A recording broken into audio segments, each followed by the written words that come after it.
Morning children, online classes subject Hindi class 7 part 4। आज मैं आप लोगों के क्लास 7 की पार्ट 4 पढ़ाने जा रही हूँ। इस पार्ट 4 में क्या है आपका आचार सुश्रुत, एक शल्य चिकित्सक। आप लोग भी आचार सुश्रुत का नाम सुना होगा।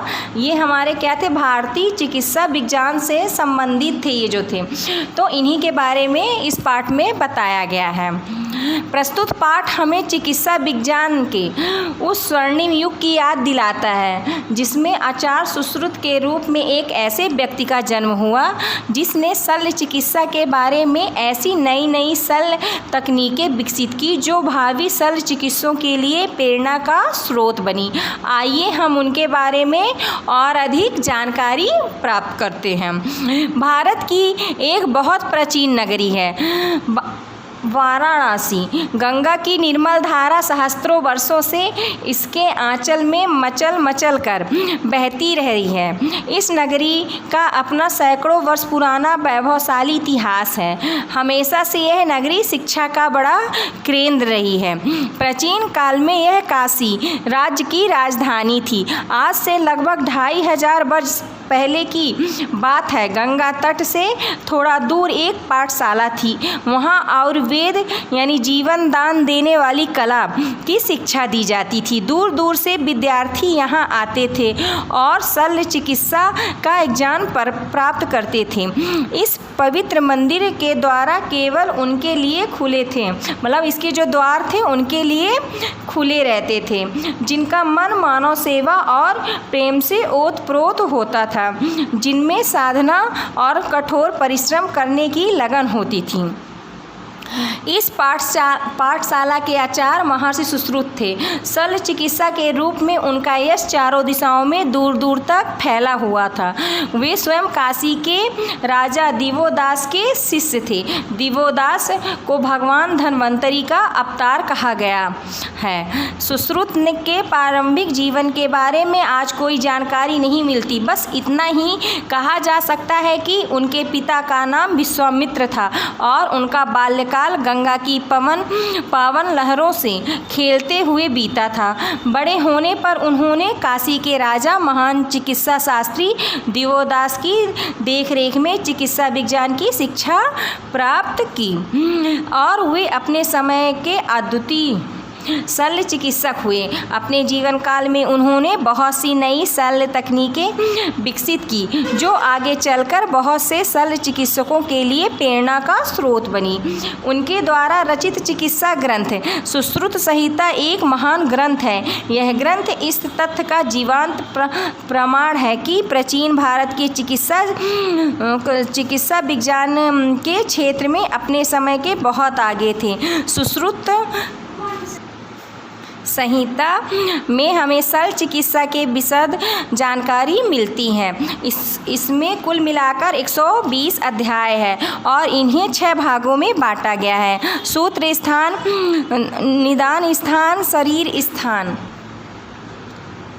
चिकित्सा स्थान, कल्पना स्थान और उत्तर स्थान है। इस ग्रंथ में शल्य चिकित्सा की विधियों और उसमें काम आने वाले यंत्रों तथा शास्त्रों के बारे में व्यापक जानकारी दी गई।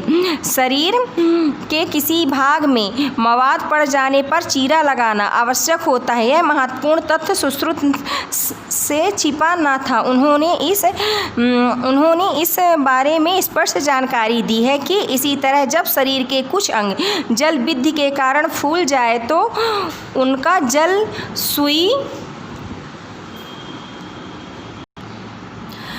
द्वारा कैसे खींच लेना चाहिए, यह विधि भी उपयुक्त रूप से बताई गई है। मूत्राशय की पथरी, मोतियाबिंद आदि की शल्य क्रिया के साथ साथ जरूरत पड़ने पर मां के गर्भ में चीरा लगातार शिशु को जन्म देने की शल्य क्रिया और दंत चिकित्सा तथा अस्त्र चिकित्सा की बारीकियों का अनूठा वर्णन भी सुश्रुत संहिता में मिलता है। इसके अलावा काया यानी शरीर श्रृंगार यानी जिसे आप लोग क्या कहते हैं प्लास्टिक सर्जरी से जुड़े हुए तरह तरह के ऑपरेशनों का भी विस्तार से वर्णन है। सुश्रुत द्वारा की जा रही है शल्य चिकित्सा। ये देखिए डायग्राम में आपको सुश्रुत जी की फोटो बनी हुई है और ये सबकी क्या कर रहे हैं, वो शल्य चिकित्सा कर रहे हैं। सुश्रुत संहिता में शल्य यंत्रों की संख्या 101 बताई गई है। इन यंत्रों को हिंस्र पशु तथा पक्षियों के मुंह के आकार के अनुसार नाम दिए गए, जैसे सिंह मुंह यानी सिंह के मुंह जैसा, गिद्ध मुख गिद्ध के मुंह जैसा, मकर मुख यानी मगरमच्छ के मुंह जैसा आदि। ये यंत्र आधुनिक शल्य यंत्रों से किसी भी तरह कम न थे। इनके साथ ही 20 और शल्य यंत्र भी वर्णित हैं। इनके नाम है मंडलाग्र, करपात्र, मुद्रिका, बहिमुख आदि। ये शल्य औजार प्रायः लौह धातु या चांदी से बनाए जाते हैं। इन्हें इस ढंग से बनाया जाता था कि इनकी धार कभी कमज़ोर ना पड़े और इनमें कभी जंग ना लगे।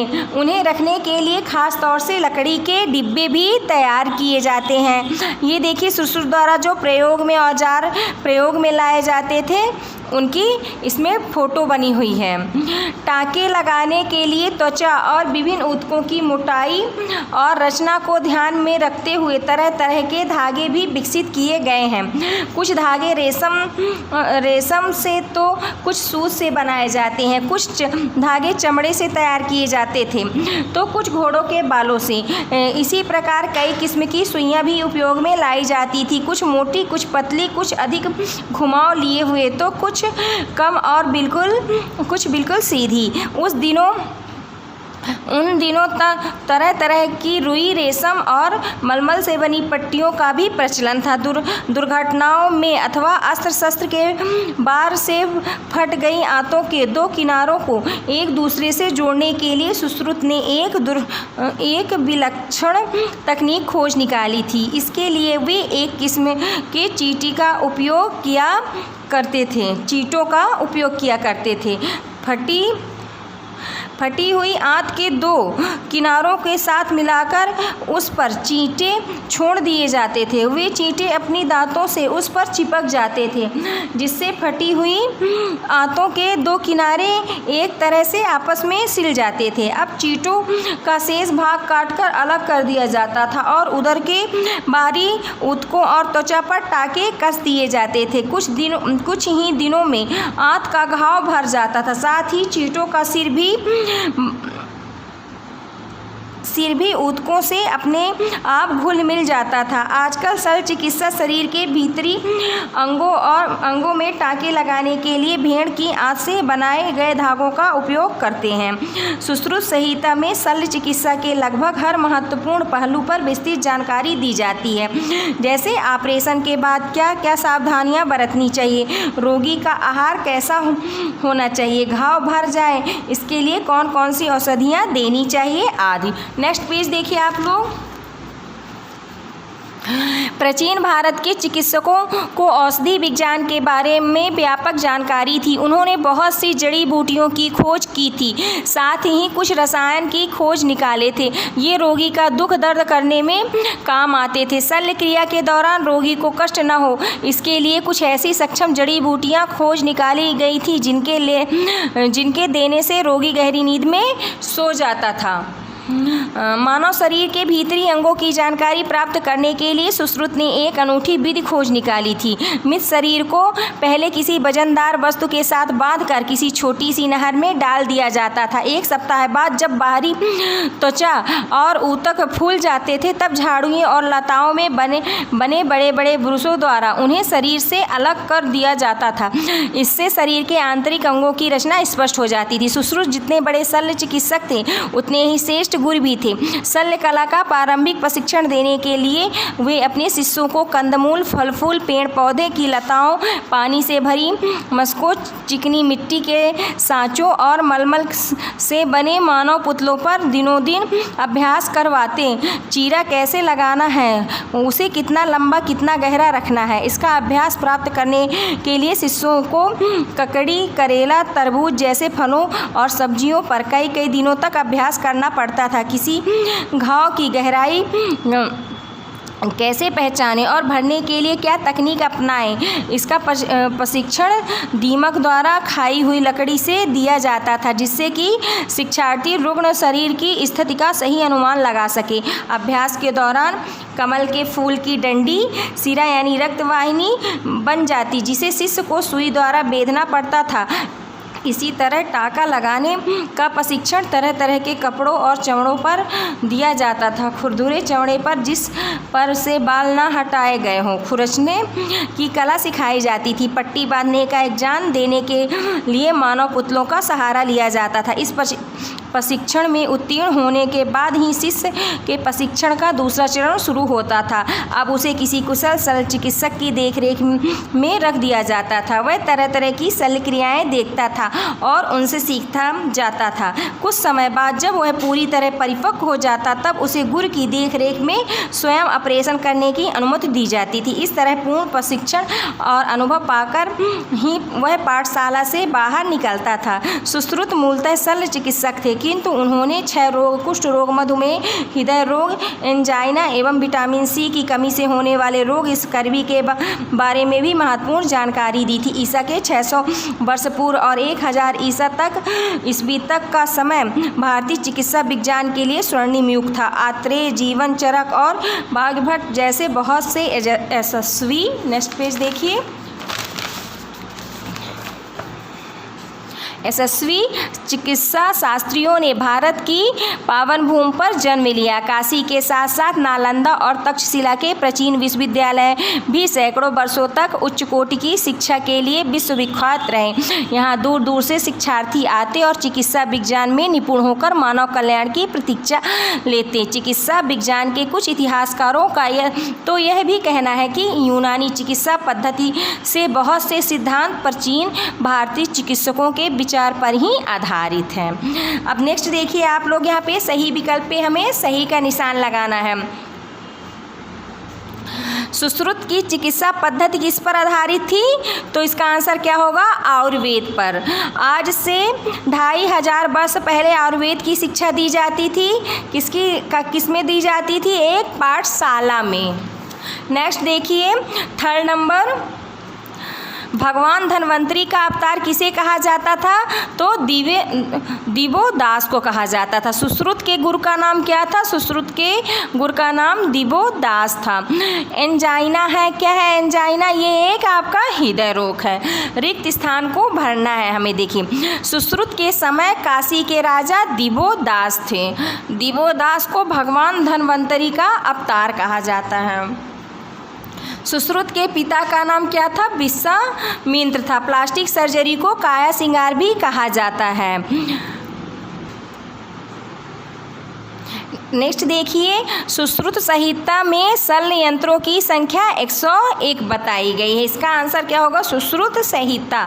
और नेक्स्ट क्या है? निम्नलिखित प्रश्नों के उत्तर दीजिए। तो लेखक ने बाणा राशि का क्या महान बताया है? तो इसका आंसर क्या होगा? लेखक ने वाराणसी के वैभवशाली इतिहास को महान बताया है। सेकंड क्या है? सुश्रुत के समय में टाके लगाने की क्या विधि थी?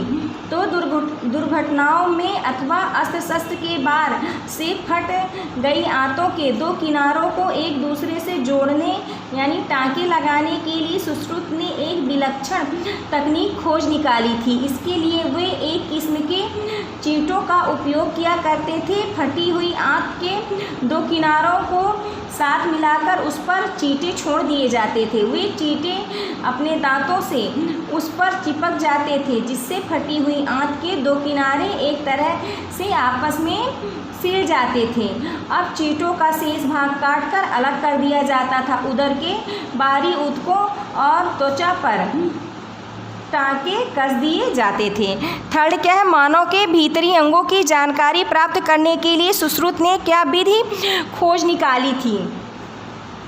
तो मानव के भीतरी अंगों की जानकारी प्राप्त करने के लिए सुश्रुत ने एक अनूठी विधि खोज निकाली थी। मृत शरीर को पहले किसी वजनदार वस्तु के साथ बांधकर किसी छोटी सी नहर में डाल दिया जाता था। एक सप्ताह बाद जब बाहरी त्वचा और ऊतक फूल जाते थे तब झाड़ियों और लताओं से बने बड़े बड़े ब्रशों द्वारा उन्हें शरीर से अलग कर दिया जाता था। इससे शरीर के आंतरिक अंगों की रचना स्पष्ट हो जाती थी। 4 देखिए, सुश्रुत अपने शिष्यों को शल्य क्रिया का प्रशिक्षण देने के लिए क्या क्या उक्तियाँ अपनाते थे। शल्य क्रिया का प्रारंभिक प्रशिक्षण देने के लिए सुश्रुत अपने शिष्यों को कंदमूल, फल फूल, पेड़ पौधे की लताओं, पानी से भरी मस्कों, चिकनी मिट्टी के ढांचों और मलमल के से बने मानव पुतलों का दिनों दिन अभ्यास करवाते। चीरा कैसे लगाना है, उसे कितना लंबा कितना गहरा रखना है, इसका अभ्यास कराने के लिए शिष्यों को ककड़ी, करेला, तरबूज जैसे फलों और सब्जियों पर कई दिनों तक अभ्यास कराते थे। किसी घाव की गहराई कैसे पहचाने और भरने के लिए क्या क्या तकनीक अपनाए, इसका प्रशिक्षण दीमक द्वारा खाई हुई लकड़ी से देते थे, जिससे कि शिक्षार्थी रुग्ण शरीर की स्थिति का सही अनुमान लगा सके। अभ्यास के दौरान कमल के फूल की डंडी सिरा बन जाती थी, जिसे शिष्य को सुई द्वारा बेधना पड़ता था। इसी तरह टाँका लगाने का प्रशिक्षण तरह तरह के कपड़ों और चमड़ों पर देते थे। खुरदुरे चमड़ों पर जिस पर वे बाल ना हटाए गए हो, खुरचने की कला सिखाते थे। पट्टी बांधने का एग्जाम देने के लिए मानव पुतलों का सहारा लेते थे। सिद्ध कीजिए कि सुश्रुत शल्य चिकित्सक तो थे ही, श्रेष्ठ गुरु भी थे।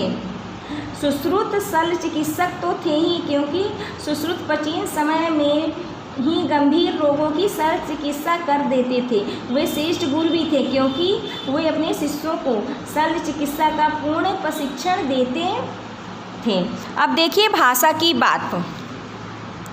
निम्नलिखित शब्दों के 2-2 पर्यायवाची शब्द लिखना है। आभूषण, आभूषण का क्या क्या होता है, जेवर और गहना। उत्सव का पर्व और त्यौहार। गंगा का सुरसरी, देव नदी, राजा का निप और नरेश, भगवान का ईश्वर और प्रभु। नेक्स्ट पेज देखिए, निम्नलिखित शब्दों का वाक्यों में प्रयोग करना है, ये आप लोगों को अपने से करना है। नेक्स्ट पेज देखिए आप लोग। निम्नलिखित मूल शब्दों से नए शब्द बनाना है। विद्या, विद्या से हम क्या नए शब्द बना रहे हैं, विद्यार्थी और विद्यालय। शिक्षा से शिक्षार्थी और शिक्षालय। यश से यशस्वी और यशगान। गुण से गुणी और गुणवान। आज के लिए इतना ही। Thank you.